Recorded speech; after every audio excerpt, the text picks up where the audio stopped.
Coba bayangin, ada satu amalan, super simple, nggak bikin keringetan, tapi bobot spiritualnya jauh ngalahin ibadah fisik semalaman suntuk. Serius? Terdengar mustahil kan? Nah, di pembahasan kita kali ini, kita bakal langsung bongkar paradoks luar biasa dari apa yang kita kenal sebagai akhlak. Oke, kita langsung masuk ke intinya ya. Percaya nggak, senyuman tulus yang kalian kasih ke orang lain itu, pahalanya bisa setara sama orang yang puasa tiap hari dan tahajud semalam suntuk? Kok bisa hal sesederhana itu punya nilai segede itu? Jawabannya ada di esensi akhlak itu sendiri. Akhlak yang baik atau husnul huluk ini bukan cuma soal sopan santun atau tata krama biasa loh. Di dalam Islam, ini tuh ibadah beneran. Ibadah yang super agung dan timbangannya berat banget. Nah, para ulama merumuskan akhlak ke dalam 3 pilar praktis. Pertama, bastul wajh. Sederhananya, wajah yang berseri-seri dan murah senyum. Kedua, basdul ma'ruf, alias langsung bergerak nebar kebaikan dan bantu orang lain. Terus yang ketiga, kaful adza. Nah ini nih, kemampuan buat nahan diri dari nyakitin atau ganggu orang lain. Tanpa 3 hal ini, jujur aja, karakter seseorang, apalagi buat kita yang lagi nuntut ilmu, itu belum bisa dibilang utuh. Terus, seberat apa sih sebenarnya 3 pilar tadi? Kutipan ini benar-benar ngejawab semuanya. Nabi Muhammad SAW bersabda, kalau nggak ada amalan yang lebih berat di timbangan seorang mukmin pas hari kiamat nanti, melebihi akhlak yang baik. Ini bukti telak ya, kalau akhlak itu ngerangkum semua esensi kebaikan atau albir.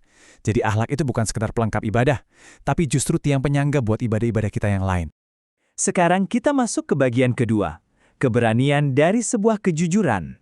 Oke, di sini kita bakal ganti arah sedikit ke realitas yang lebih keras soal integritas. Coba deh, ingat-ingat lagi, minggu ini aja ada berapa banyak kebohongan yang kalian dengar. Atau mungkin nyaris kalian ucapkan sendiri. Nah, yang benar-benar menarik di sini adalah omongannya Ibnu Hazm. Beliau nekenin kalau kedustaan itu lahir dari kepengecutan. Intinya, setiap pendusta itu pengecut dan setiap orang jujur adalah pemberani. Kenapa? Ya karena bohong itu tanda kalau jiwa kita kerdil, takut ngadepin kenyataan.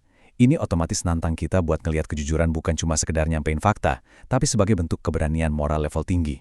Kalau kita jajarin 2 hal ini berdampingan, kelihatan banget bedanya. Kejujuran itu fondasi mutlak keimanan. Kebalikannya, kebohongan itu fondasi paling dasar dari kemunafikan. Kejujuran itu ibarat garis start. Bayangin aja, apalagi buat penuntut ilmu. Satu aja kebohongan yang dibikin, itu bisa langsung ngancurin semua kepercayaan yang udah dibangun. Gimana caranya kebenaran ilmu bisa dipegang dari orang yang lisannya aja nggak bisa dipercaya kan? Makanya, Ibnu Al-Qayyim sampai ngasih metafora yang kuat banget soal ini. Beliau nyebut kejujuran itu sebagai kurirnya iman, kendaraannya, penuntun jalan, perhiasan, sampai disebut sebagai ruh dari iman itu sendiri. Ini ngasih gambaran jelas gimana kejujuran tuh benar-benar aktif ngedorong iman kita buat maju. Gak heran dong kalau sahabat Abu Bakar dapat gelar Asyiddiq. Kejujurannya yang tanpa lelah buat membenarkan risalah udah jadi identitas mutlak buat beliau. Lanjut ke bagian ketiga, wadah hati kita atau salamatus sadr. Pernah nggak sih kalian ngerasa cemas, gelisah, bawaannya tersiksa banget, padahal fisik kalian tuh sehat-sehat aja? Nah, ini dia tanda kalau lagi ada medan tempur di dalam hati. Di satu sisi ada hati yang lapang dan damai, salamatus sadr. Di sisi lain ada, ini, siksaan dari rasa dengki.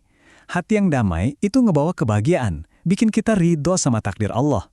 Tapi dengki, wah itu sih ibarat penjara yang kita bangun sendiri. Dan ini brilian banget ngerangkum efek mematikan dari sifat dengki. Dengki itu mulai nyerang dari pemiliknya sendiri baru deh ngebunuh dia. Ibnu Al-Qayyim ngingatin fakta yang agak ironis nih. Kita tuh sebenarnya harus jauh lebih kasihan sama orang yang dengki dibandingin orang yang didengkiin. Kenapa? Karena si pendengki ini ngabisin energinya sendiri, ngerusak ketenangannya, nyiksa jiwanya, cuma gara-gara ngelihat orang lain dapat nikmat. Dia bener-bener ngehukum dirinya sendiri loh. Terus gimana caranya dapat hati yang damai? Kita wajib ngehancurin 5 dinding penghalang ini. Kesyirikan, bid'ah, syahwat yang nabrak perintah, kelalaian, sama hawa nafsu yang rusak keikhlasan. Hati yang murni itu benar-benar bersih dari dinding-dinding ini. Nggak ada tuh yang namanya kebencian atau kesombongan. Ingat kan kejadian waktu Nabi kita masih kecil? Malaikat Jibril ngebelah dada beliau dan nyuci hatinya buat ngebuang bagian setan. Nah, hati yang udah bersih dan suci inilah yang jadi wadah paling sempurna buat nampung kebaikan dan ilmu. Nah ini dia puncaknya. Masuk ke bagian keempat, pembuktian tertinggi di dunia nyata. Teori-teori tadi emang kedengaran cakep banget ya kalau di atas kertas. Tapi gimana ceritanya kalau diuji di situasi yang tekanannya tinggi banget? Coba bayangin skenario ini. Kalian tiba-tiba dengar kabar kalau musuh bebuyutan kalian, orang yang paling sering fitnah kalian, baru aja meninggal dunia. Secara historis, ini beneran kejadian loh. Ada seorang murid yang super semangat lari nemuin Syekhul Islam Ibnu Taimiyah, bawa kabar gembira ini. Dia mikir, wah gurunya pasti bakal bersorak kegirangan nih. Tapi yang terjadi selanjutnya, plot twist banget. Syekhul Islam malah nggak ngerayain sama sekali. Beliau justru marah. Bayangin, murid yang bawa pesan itu dihardik, dan beliau langsung ngucapin, Innalillahi wa inna ilaihi roji'un. Ini paradoks dari akhlak yang sejati. Di hati yang benar-benar lapang, nggak ada tuh ruang buat seneng-seneng di atas penderitaan orang lain, apalagi musuh. Beliau ngelihat kematian itu murni sebagai sebuah musibah. Dan klimaks dari cerita ini asli heroik banget. Ibnu Taimiyah nggak cuma diam nahan diri. Beliau langsung bergegas ke rumah keluarga musuhnya buat bertakziah. Terus ke keluarga yang lagi berduka itu, beliau ngucapin kalimat yang luar biasa ini. Sesungguhnya aku adalah pengganti ayah kalian. Gak ada satupun keperluan kalian yang butuh bantuan, melainkan aku bakal bantu kalian. Gila nggak sih? Beliau malah ambil alih tanggung jawab buat ngelindungin keluarga dari orang yang selama ini ngebenci beliau. Jadi poin krusial yang bisa kita ambil, ini tuh bukan kejadian kebetulan atau pencitraan sesaat.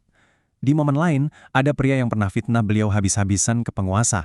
Pas pria ini dikejar-kejar prajurit, dia lari nyari perlindungan. Dan tebak, ke siapa dia minta tolong? Ke Syekhul Islam, orang yang dia fitnah. Sang guru pun tanpa ragu nyembunyiin dia, ngelindungin dia, dan bilang ke para prajurit, aku udah maafin dia. Orang-orang yang lihat kejadian ini sampai geleng-geleng dan bilang, asli, ini benar-benar akhlak para nabi.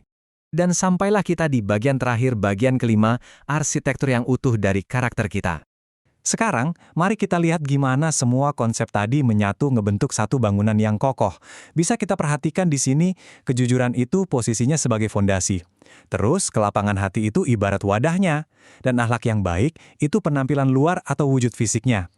Logikanya dapat banget kan? Kalau kita nggak punya fondasi kejujuran, dan wadah hati kita nggak bersih dari kedengkian, ya sikap sopan di luar itu cuma topeng kosmetik doang, alias fake.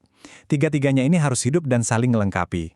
Ini ngingetin kita semua, alasan kuat kenapa nuntut ilmu itu nggak pernah sekedar numpuk informasi di kepala atau ngumpulin gelar. Ilmu itu tentang transformasi jiwa secara total. Apalagi buat para penuntut ilmu ya, akhlak itu bukti konkret sekaligus ujian akhir dari apa yang udah dipelajari. Kalau ilmu kita gagal ngerubah hati sama tingkah laku kita jadi lebih baik, ya berarti esensi ilmu itu sendiri sebenarnya udah hilang. Jadi dari semua penjelasan tadi, kita sampai di satu pertanyaan penutup yang harus kita jawab sendiri-sendiri.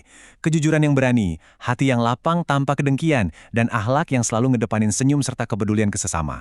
Udahkah kita benar-benar ngebangun tiga hal itu di dalam diri kita? Atau jangan-jangan, kita selama ini cuma sekedar tahu ilmunya, tapi nggak pernah benar-benar hidup ngejalaninnya? Coba deh sama-sama kita renungin. Saya harap eksplorasi materi kita kali ini bisa ngasih perspektif baru buat kalian semua. Terus semangat belajarnya, dan sampai jumpa di pembahasan selanjutnya.